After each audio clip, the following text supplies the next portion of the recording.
largest Chaldean community. Those are Iraqi Christians. Joining us right now is the leader from the local Chaldean community, Mark Arabo. Good morning. Thank you so much for coming in on such short notice. So these airstrikes that have dropped basically are a win for you guys this morning. You know, when President Obama announced it yesterday, we had tears of joy running down our face, because this is the game changer, not just our community, but the world needed to see. And you asked the president for two specific things. You said the airstrikes and this humanitarian aid drop, both of which you received within a week of you being in Washington. This was a completely team effort. We had delegates from also the Michigan area, and we all went in together and said, this is a global humanitarian crisis. Children are being beheaded. Fathers and mothers are being mutilated. Churches are being bombed and destroyed. We needed a game changer, and we feel like yesterday was the game changer. And we're looking at 3 steps. First one, humanitarian. People are dying because they don't have water, they don't have food, they don't have diapers, they don't have clothes. The second step, get rid of ISIS from Iraq. And third step, rework the Maliki government completely to make sure it's inclusive of Sunni, Shiites, Kurds, and Christians alike. Well, let's fill people into, if they aren't really familiar, these Iraqi Christians are being basically given ultimatums by these ISIS militants who are invading their towns, basically saying to convert or die. So this is a full-blown genocide. So we've been very clear from the beginning that the world community needs to act. France has stepped up with offering asylum. We're also talking to the United Nations and the United States government to make sure the world follows France's lead. For the folks that want to leave, let's help them out. If they want to stay, let's try to give them protection.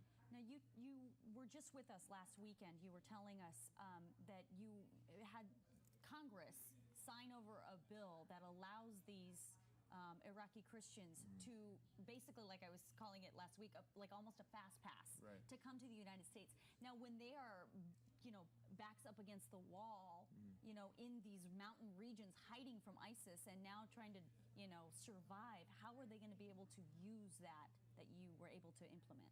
Well, right now, humanitarian. So the fast pass is there, but humanitarian need is first. We need food, water, diapers, clothing to make sure they survive. And then we have to make sure the Iraqi army, the Iraqi military, gets rid of ISIS, and through the targeted airstrikes that President Obama authorized, that will be the game changer. And number 3, when you rework the Maliki government, that's when you start helping folks out of there if they want to leave. If they want to stay, let them stay. But we have to make sure that all options are open, because children before yesterday were being beheaded, being slaughtered, persecuted, and this was a full-blown Christian genocide, and the world hasn't seen this for generations. And it's also important to note here, there are people here in San Diego with direct ties to these people, these children, like you're saying, who are being beheaded, the women who are being raped, the men who are being killed in front of their families. There are people here in San Diego who've contacted you, right? Just yesterday alone, I received over 300 phone calls of families locally telling me the most horrific stories you could think of about what happened to their family members, what happened to their mother, their father, their brother, about how their sisters were raped, how their nephews were beheaded. I mean, this is crimes against humanity. Every human being with a human heart should step up right now and say this has to stop. And airstrikes yesterday was really the best move, especially because humanitarian aid has been coming, and it's been helping. Well, and it's going to continue. Obviously, the president has said there that he is willing to continue that. Now, what is the next step for you guys right now? So we're in constant communications with the White House and the State Department. I actually spoke with the White House last night, and they're saying that airdrops are coming, and they're giving us specifics. Right now, we're taking our case to the United Nations. We want the UN Security Council to recognize this as a Christian genocide and offer these folks a chance not just to survive, but to live, offer them a home. 50% of them, 200,000 of these folks are children that are living in mountains without water, without food, without clothes. Yeah, and it's a really rough place where I was listening this morning to a woman who was on the phone from, basically hiding out. I mean, she was discussing just how horrible it is. She said, if I turn this way, they're going to kill me. If I turn this way, they're going to kill me. There's really no helping them right now, other than hopefully get these airstrikes in some direct areas to just push those people back, the ISIS militants. Right. And then our message to them has been clear from the beginning, and President Obama yesterday confirmed it, that America is here to help. It's great. So And does that, I mean, you it started from San Diego. It started at know. KUSI, actually. Our first interview was here 7 weeks ago. When we called this a genocide, we called it systematic killings. And now, only in America is our story possible.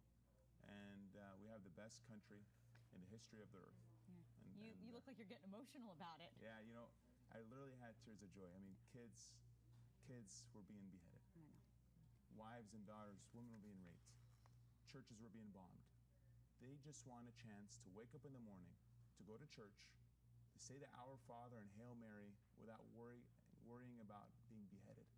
And humanity, these are crimes against humanity. Yeah. And so we're so forever indebted to Ben Rhodes, to the White House, to the State Department, and our message to the people in the mountain, that America is here to help. All right, Mark. Thank you so much for coming in so early this morning, and of course these airstrikes will continue to monitor them for you throughout the day. Thank you so much.